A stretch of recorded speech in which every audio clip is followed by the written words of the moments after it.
Physics में दीपक कुमार में आपका स्वागत है और मैं आज बात करूंगा आईआईटी जेईई और नीट में स्टूडेंट जो सिलेक्शन ले रहे हैं। हर साल आईआईटी जेईई और नीट में जो स्टूडेंट सेलेक्ट होते हैं उनमें कुछ कॉमन और खास बातें होती है, उसको लेकर के मैं इस पर्टिकुलर वीडियो में अपडेट जारी कर रहा हूं। और वो क्या चीज़ें आप देख रहे हैं बोर्ड पर, कुछ चीज़ें मैं आपको बता रहा हूँ। डमी स्कूल पैटर्न, ये क्या चीज़ है इसके बारे में डिटेल में बताऊंगा और इस पैटर्न से क्या बेनिफिट मिलते हैं आईआईटी जेईई और नीट जैसे प्रिपरेशन करने वाले स्टूडेंट को, उसके बारे में भी डिटेल में बताऊंगा।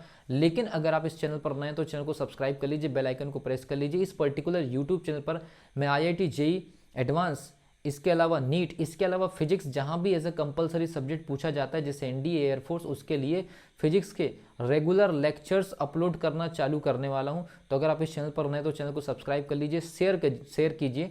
ठीक है भी। सबसे पहली चीज़ मैं आपको बता दूं कि जो आईआईटी जेईई का जो पेपर होता है, आईआईटी जेईई का, ठीक है भी, IIT JEE Indian institute of joint entrance examination, इसमें आपको पता ही है एक पेपर होता है आपका मेंस वाला और एक होता है आपका एडवांस वाला। ठीक है, जेईई मेंस और एडवांस के बारे में किसी भी प्रकार की इंफॉर्मेशन अगर चाहिए तो आप कमेंट सेक्शन में लिख सकते हैं। इसके अलावा एक पेपर होता है आपका नीट का।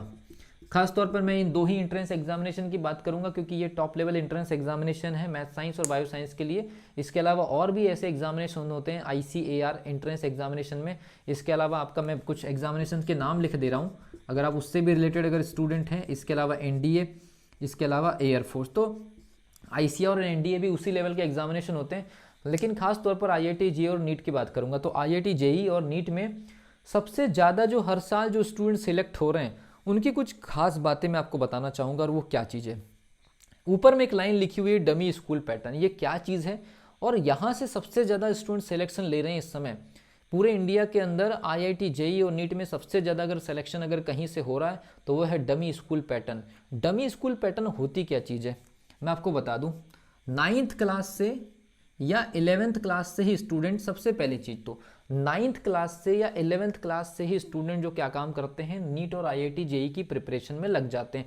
एटलीस्ट उन स्टूडेंट की फ्रिक्वेंसी ऐसी बनाई जाती है।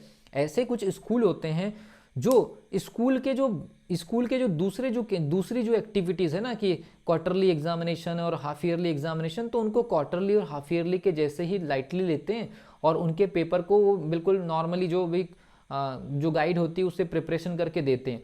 लेकिन अपना पूरा टाइम ये मान के चलिए कि 12 मंथ में, 10 महीने में ये मान के चलिए कि लगभग ऐसे स्टूडेंट क्या काम करते, बोर्ड की प्रिपरेशन के लास्ट के 2 महीने छोड़ देते हैं और बीच बीच में जो क्वार्टरली या हाफ ईयरली एग्जामिनेशंस होती हैं इनके लिए 1 से 2 वीक या ज़्यादा से ज़्यादा 15 दिन का ये लोग प्रिपरेशन करते हैं। तो पूरे 10 महीने में ये मान के चलिए कि लगभग 7 महीने, मतलब 7 महीने स्टूडेंट पूरी तरह से प्रिपरेशन करते हैं अपनी टारगेटेड एग्जामिनेशन नीट और आईआईटी जेईई।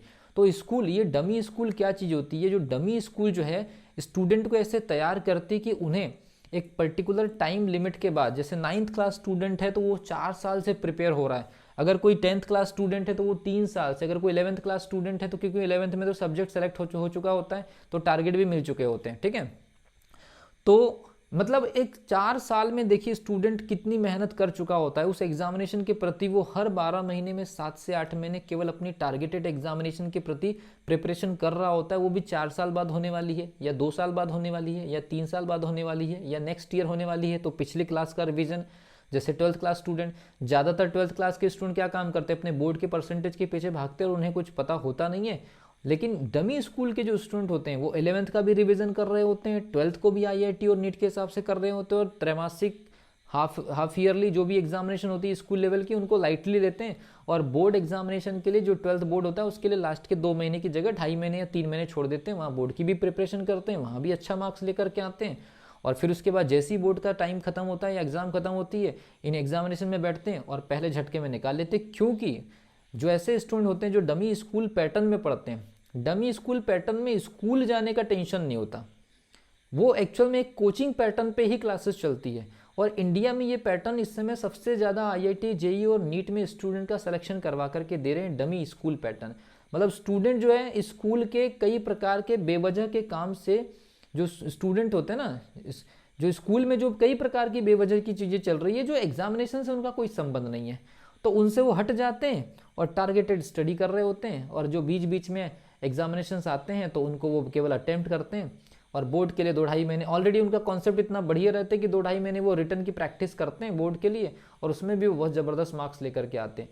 तो IIT JEE और नीट में जितने भी स्टूडेंट्स अगर सेलेक्ट हो रहे हैं, तो वो इस समय सबसे ज़्यादा सिलेक्शन जो आ रहा है वो डमी स्कूल पैटर्न से आ रहा है। जो स्टूडेंट स्कूल के बेवजह के काम से दूर होकर के 4 साल से, 3 साल से, 2 साल से या पिछले 1 साल से इन एग्जामिनेशंस के लिए लगे होते हैं, और स्कूल के जो बेवजह के राइटिंग प्रैक्टिस, हाफ ईयरली का मॉडल आंसर निकालना, ये इस प्रकार से जो दूर रहते हैं स्टूडेंट, ज़्यादातर स्टूडेंट वही आजकल IIT JEE एडवांस या नीट वगैरह में सेलेक्ट हो रहे हैं। तो डमी स्कूल में ये जो तैयारी जो होती है पूरी टारगेटेड होती है, और पहले से ही कंपटीशन ओरिएंटेड स्टूडेंट को बनाया जाता है। एक लंबा टाइम पीरियड लिया जाता है, 2 साल का, 3 साल का, 18 महीने का, 15 महीने का, अलग अलग सिचुएशन के बेसिस पर।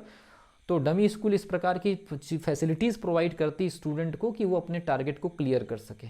तो आई होप आपको समझ में आया होगा कि डमी स्कूल कितना बड़ा एक रोल प्ले कर रहा है इन बड़ी एग्जामिनेशन में सिलेक्शन के लिए। So wish you all the best.